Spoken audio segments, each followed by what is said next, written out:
Hello children, myself Jagdamba Singh. Welcome in political science class. We are continuing chapter number 2 and this is the sixth part.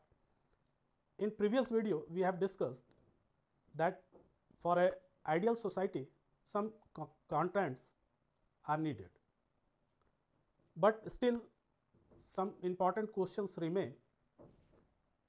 Which contents on freedom are necessary and justifiable?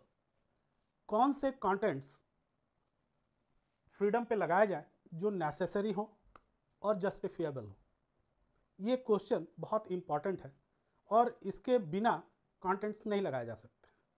तो ये जानना बहुत ज़रूरी है कि freedom पे कौन से कंटेंट्स लगाए जाए जो नेसेसरी हो और जस्टिफिएबल हो। विच अथॉरिटी में जस्टिफिएबली से that can be done and what can not? क्या चीज़ें की जानी चाहिए एक इंडिविजुअल के द्वारा, एक सोसाइटी के द्वारा? किन चीज़ों को फ्रीडम के रूप में लिया जाना चाहिए और किन चीज़ों को नहीं लिया जाना चाहिए? ये कौन सी अथॉरिटी इस बात का निर्णय करेगी? कोई एक अथॉरिटी होनी चाहिए जो ये जस्टिफाई कर पाए कि किन कंटेंट्स को लिया जाना चाहिए और किन्हें छोड़ दिया जाना चाहिए, कौन यूज़फुल है और कौन यूज़फुल नहीं है। Are there any areas of our life and action that should be left free of all external contents?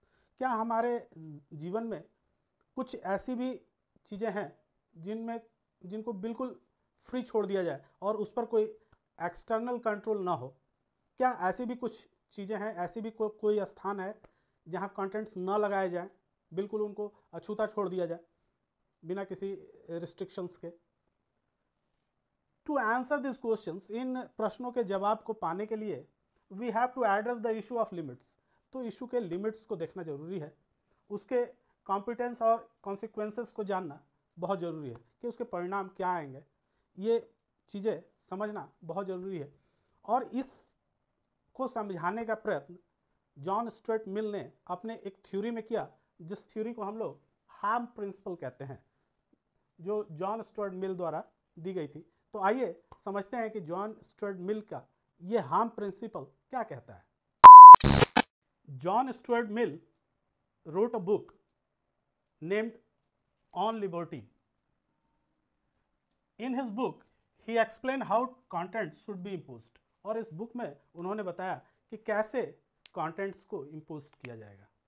ये एक बहुत बेहतरीन प्रिंसिपल जॉन स्टुअर्ट मिल की तरफ से दी गई। In political theory it is known as harm principle, और जॉन स्टुअर्ट मिल के इस प्रिंसिपल को हम लोग हार्म प्रिंसिपल के नाम से जानते हैं। मिल इंट्रोड्यूस एन इम्पॉर्टेंट डिस्टिंक्शंस। इसमें इन्होंने एक महत्वपूर्ण भेद के बारे में, अंतर के बारे में बताया, उसको हम लोग समझेंगे। He distinguish between self regarding actions, those actions that have consequences only for the individual. उन्होंने इसको दो भागों में बांटा। एक तो कहा उन्होंने सेल्फ रिगार्डिंग एक्शन, यानी मनुष्य जो भी करता है उसके एक्शंस दो तरह के होते हैं। दो तरह के एक्शन से रिलेटेड बातें बताई उन्होंने। पहला तो सेल्फ रिगार्डिंग एक्शन, ऐसे एक्शंस जिसके परिणाम स्वरूप किसी भी इंडिविजुअल को वो अफेक्ट करती है, उसके अलावा किसी और को अफेक्ट नहीं करती हो। जैसे मैं क्या खाता हूँ, मैं क्या पढ़ता हूँ, मैं कैसे चलता हूँ, तमाम चीज़ें जो मैं पर्सनली अपने लिए करता हूँ, वो सारी चीज़ें परिणाम स्वरूप मेरे ऊपर आने वाली हैं, किसी और को उससे कोई इफेक्ट नहीं होने वाला है। उसको उन्होंने कहा सेल्फ रिगार्डिंग एक्शन, और कहा he distinguish between self regarding action those action that have consequences only for the individual. और उन्होंने बताया कि जिस एक्शन से सिर्फ एक इंडिविजुअल ही उसके परिणाम को उसके ऊपर आएगा, जो भी परिणाम उसका होगा एक्शन का, वो किसी एक इंडिविजुअल के ही ऊपर आएगा, क्योंकि वो एक्शन उसके द्वारा किया गया है और उसके परिणाम उसको झेलने हैं। और उन्होंने एक्शन को बताया भी कि जैसे वो पर्टिकुलर कोई वर्क कर रहा है, जैसे अपने कपड़े को पहनना, या फिर कौन सा वो परफ्यूम इस्तेमाल करेगा, तमाम चीज़ें हैं, और इसके परिणाम स्वरूप वही इफेक्ट होने वाला है। दूसरा कोई इससे किसी को कोई हार्म नहीं होगा, वो उसके जो एक्शंस हैं उससे कोई अदर हार्म नहीं होने वाला है, सिर्फ वो एक इंडिविजुअल ही उससे अपने उस काम से इफेक्टेड होगा। तो उसको उन्होंने कहा self regarding action. Other regarding actions, और दूसरे को उन्होंने अदर रिगार्डिंग एक्शंस का नाम दिया which have consequences for others और सोसाइटी, जिससे अदर्स इफेक्टेड हो और पूरी सोसाइटी इफेक्टेड हो, उसको उन्होंने अदर एक्शंस के रूप में अदर रिगार्डिंग एक्शन कहा। तो सेल्फ एक्शन, जिससे कोई इंडिविजुअल खुद उसके परिणाम उसको मिलेंगे, ऐसे एक्शंस, और एक एक्शंस जिसके द्वारा पूरा अदर्स भी इफेक्टेड हो और सोसाइटी भी इफेक्टेड हो सकती है, ऐसे एक्शंस को उन्होंने नाम दिया अदर रिगार्डिंग एक्शंस। तो he argued that with respect to action और choice that effect only one self is self regarding, the state has no business to interfere. ऐसे जो एक्शंस होंगे जो सेल्फ रिगार्डिंग एक्शंस कहे जाएंगे, जिसका परिणाम सिर्फ एक पर्टिकुलर इंडिविजुअल के ऊपर आने वाला है और उसके सेल्फ से रिलेटेड वर्क्स हैं, ऐसे जो एक्शंस होंगे उसमें स्टेट का इंटरफियरेंस बिल्कुल नहीं होना चाहिए। उनका कहना था कि self regarding the state has no business to interfere. उनका कहना था कि इसमें स्टेट कहीं भी कोई लॉ इम्पोज न करे उसको इफेक्ट करने के लिए, उसको रोकने के लिए, कि आप यही पर्टिकुलर काम करेंगे, आप जो बताया जाएगा वही प्रिस्क्राइब्ड आप खाना खाएंगे, या प्रिस्क्राइब्ड पढ़ाई करेंगे आप, जो स्कूल से रिलेटेड नहीं, ऐसे इंडिविजुअली आप क्या पढ़ रहे हैं, कौन सा नॉवल पढ़ेंगे, वो स्टेट डिसाइड नहीं करेगी। तो जो सेल्फ रिगार्डिंग एक्शंस होंगे उसके प्रति स्टेट कोई भी लॉज नहीं बनाएगी, कोई भी कंटेंट्स और रिस्ट्रिक्शंस या उस पर किसी प्रकार का कोई लिमिटेशंस नहीं लगाएगी, उनका कहना था। इन contrast with respect to the action of the above consequences for others action which may be cause harm to them, there are some cases for external interference। और ऐसे एक्शंस जो होंगे जिससे अदर इंडिविजुअल्स भी डिस्टर्ब हों या उनको harm पहुँचे या सोसाइटी को कहीं हार्म पहुँचने की बात है, तो ऐसे जगह पर एक्सटर्नल यानी स्टेट का इंटरफियरेंस वहाँ होगा और वो कॉन्ट्रेंट्स लगाने का काम करेगी और लिमिटेशंस तय करेगी कि किसी दूसरे इंडिविजुअल के फ्रीडम को नहीं वायलेट किया जाए। ये मुख्य रूप से एक हार्म प्रिंसिपल जॉन स्टुअर्ट मिल की तरफ से दिया गया। जॉन स्टुअर्ट मिल ने फ्रीडम को ह्यूमन सोसाइटी का कोर बताया था कि वो मुख्य केंद्र है, फ्रीडम जो है वो मुख्य केंद्र है ह्यूमन सोसाइटी का। तो freedom is the core of human society is so crucial for a dignified human life. और ये इसलिए कोर है क्योंकि ह्यूमन का जो डिग्निफाइड लाइफ है वो इस पर डिपेंड करता है, यानी सम्मान उसका जो है लाइफ के सम्मान से जुड़ा हुआ प्रश्न है फ्रीडम का। The harm caused must be serious. उनका ये मानना था कि जो हार्म किसी के द्वारा पहुंचाया जा रहा है अपने एक्शन से, वो सीरियस किस्म का होना चाहिए, यानी कि उसके परिणाम घातक होने चाहिए। For minor harm mill recommends only social disapproval. और हल्के फुल्के जो हार्म होते हैं जो बहुत सीरियस नहीं माने जा सकते हैं सोसाइटी की नज़र से, ऐसे के लिए सोसाइटी की तरफ से उसका डिसअप्रूवल हो, यही काफ़ी है, उनका कहना था। Not the force of law, और इसके लिए कोई लॉ उस पर फोर्स नहीं किया जाना चाहिए। अगर वो माइनर किस्म का हार्म है, बहुत हल्का फुल्का है और उसको टॉलरेट किया जा सकता है, उसको नज़रअंदाज किया जा सकता है, उसकी अनदेखी की जा सकती है, तो ऐसे के लिए कोई लॉ नहीं लाना चाहिए, ऐसे में कोई प्रिंसिपल्स, कोई रिस्ट्रिक्शंस नहीं अडॉप्ट करना चाहिए, ये उनका मानना था। जैसे कि मान लीजिए कि आप एक सोसाइटी में रह रहे हैं और वहाँ किसी बच्चे का बर्थडे है और वो अपने फ्लैट में ज़ोर ज़ोर से म्यूज़िक प्ले कर रहा है, जिसके कारण सोसाइटी के अन्य लोग परेशान हैं। तो ऐसा नहीं है कि इससे बहुत इंडिविजुअल, वो आधे घंटे का ओकेज़न है, आधे घंटे के बाद वो ख़त्म हो जाएगा। तो या तो सब लोग मिल के जाएँ और उनसे रिक्वेस्ट करें कि थोड़ा आप आवाज़ कम कर लें म्यूज़िक का, ताकि हम लोग भी अपना काम कर सकें। लेकिन एक सोशल डिसअप्रूवल होना चाहिए। इसके लिए ये ज़रूरी नहीं है कि पुलिस बुला ली जाए उसके लिए और उस पर कोई लीगल एक्शंस लिया जाए। तो ये सारी चीज़ें जॉन स्टुअर्ट मिल ने बताई कि minor harm should have social disapproval. इसके लिए सोशल डिसअप्रूवल काफ़ी है। अगर उससे होने वाले हार्म्स टॉलरेट करने लायक हैं, अगर उनको नज़रअंदाज किया जा सकता है या वो हल्के किस्म के हैं, किसी एक इंडिविजुअल पे वो घातक किस्म के नहीं हैं, तो उसको टॉलरेट करने की कोशिश की जानी चाहिए। It is not fit for legal punishment, और इसके लिए कोई लीगल पनिशमेंट की आवश्यकता नहीं है। The force of law should only happen when action cause serious harms to individual. अगर उससे होने वाले हार्म्स जो हैं वो सीरियस हैं, उससे कोई इंडिविजुअल बहुत बुरी तरह से प्रभावित होने वाला है, तब तो उसके खिलाफ लीगल एक्शंस, लीगल पनिशमेंट्स जरूर होने चाहिए। लेकिन अगर ऐसा कोई हार्म है जो माइनर किस्म का है और जिसको सोसाइटी की तरफ से टॉलरेट किया जा सकता है, तो उसको टॉलरेट करना चाहिए, क्योंकि अगले को भी अपने थोड़ा फ्रीडम को एंजॉय करने का मौका मिल जाए।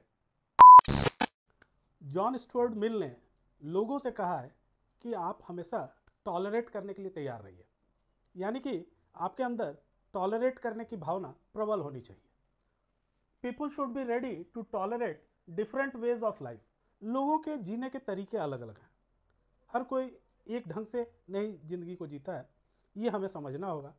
और जहाँ वो हमसे डिफरेंट लगे तो उसका अपोज नहीं करना है, बल्कि उसको टॉलरेट करना है। तो people should be ready to tolerate different ways of life, different point of views. लोगों के पॉइंट ऑफ व्यूज़ आपसे अलग भी हो सकते हैं। ऐसा नहीं है कि हर कोई आपके ही दृष्टिकोण से सोचे किसी चीज़ को, या किसी चीज़ को समझे आप ही के दृष्टिकोण से, ये जरूरी नहीं है। हर व्यक्ति का अपना एक दृष्टिकोण होता है और उसे उसको एंजॉय करने की इजाज़त है। वो अपने पॉइंट ऑफ व्यू से अपनी चीज़ों को देखेगा। ये अपना आप पॉइंट ऑफ व्यू किसी दूसरे के ऊपर इम्पोज करने की कोशिश नहीं कर सकते हैं, वो भी फोर्सफुली। एंड डिफरेंट इंटरेस्ट, लोगों के इंटरेस्ट भी डिफरेंट है। जैसा आप जिन चीज़ों में आपको इंटरेस्ट है, हो सकता है कि दूसरों को ना हो। तो आप जिन चीज़ों में इंटरेस्टेड हैं उसमें आपको ये नहीं चाहिए कि दूसरे भी उन चीज़ों में इंटरेस्टेड हो। आप अपने इंटरेस्ट को एंजॉय कीजिए, लोगों को अपने एंजॉय करने दीजिए अपने इंटरेस्ट को, so long as they do not cause harms to other. और ये तब तक होना चाहिए, ये टॉलरेट करने की प्रक्रिया तब तक होनी चाहिए जब अदर्स आपको हार्म ना करने लगे। अगर आप हार्म हो रहे हैं तो वहाँ तो रिस्ट्रिक्शंस की ज़रूरत है, वहाँ तो कॉन्ट्रेंट्स की ज़रूरत है, वहाँ आपको चाहिए कि कुछ लिमिटेशंस ऐसे हों जो इस व्यक्ति को रोक पाएँ जो हमको हार्म पहुँचा रहा है। लेकिन इसके अलावा आप उसको टॉलरेट करके चलेंगे, चाहे उसके लाइफ जीने का ढंग अलग हो, उसके प्रेयर करने का ढंग अलग हो, उसके पॉइंट ऑफ व्यूज़ अलग हों, और तमाम ऐसी चीज़ें हैं जिनको आपको टॉलरेट करके चलना है तब तक जब तक वो आपको हार्म ना पहुंचाने लगे। Such tolerance need not be extended to view and action which may put people in danger and foment हेटेड अगेंस्ट देम। ये तो एक पक्ष हो गया, ये आपके पक्ष का। जिसको आप टॉलरेट कर रहे हैं वो उस व्यक्ति को भी ये चीज़ समझना होगा कि मेरे इस एक्शन को टॉलरेट किया जा रहा है। अगर वो उस चीज़ को नहीं समझेगा, आपके पॉइंट ऑफ व्यू को नहीं समझेगा कि आप उसके एक्शंस को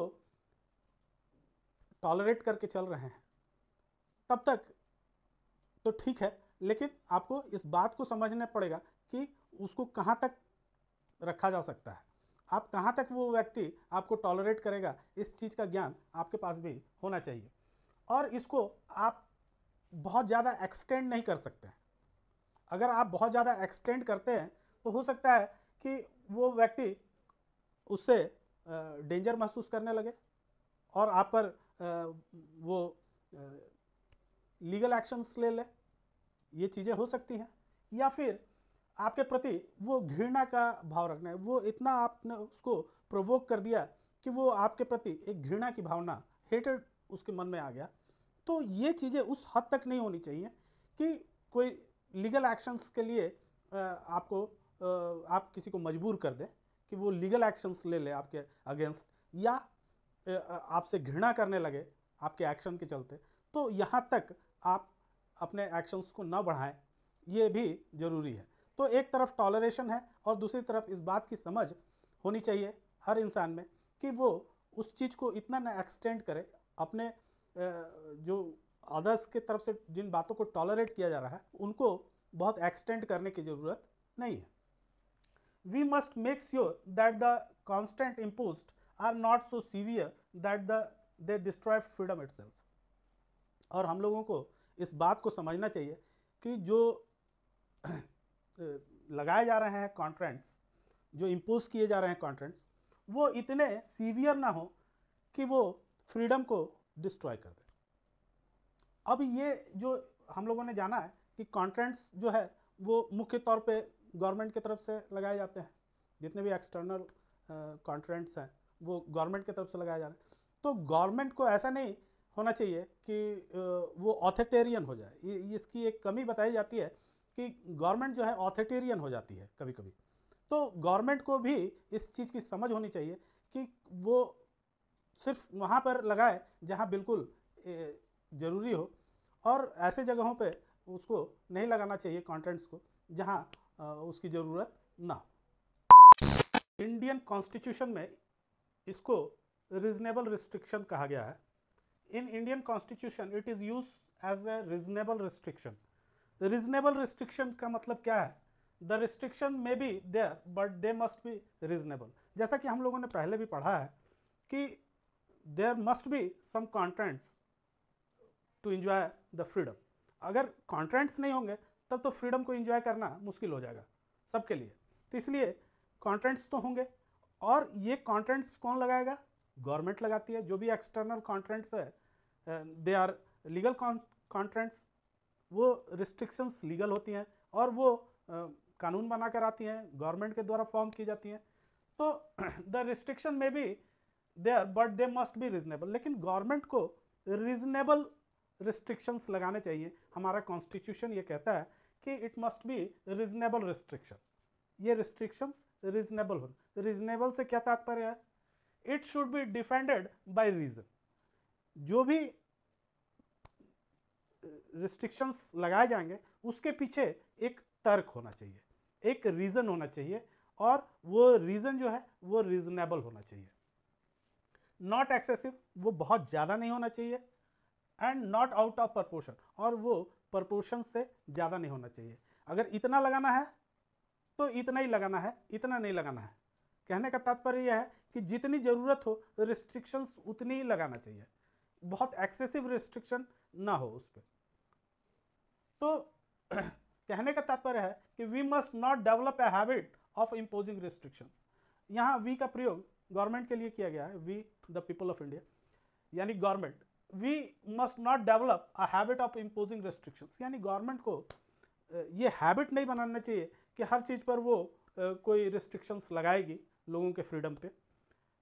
उसको कब लगाना चाहिए? जब डिटरमेंटल टू फ्रीडम, जब लोगों की हैबिट को वो देखे कि वो डेंजरस हो गई हैं, लोगों के लिए खतरनाक हो गई हैं, हानिकारक हो गई हैं, तब उसको वहाँ पे रिस्ट्रिक्शंस लगाना चाहिए. और वो भी रीजंस के साथ लगाना चाहिए, और वो लिमिटेड होना चाहिए, एक्सेसिव नहीं होना चाहिए, और उसका प्रोपोर्शन बिल्कुल सही होना चाहिए.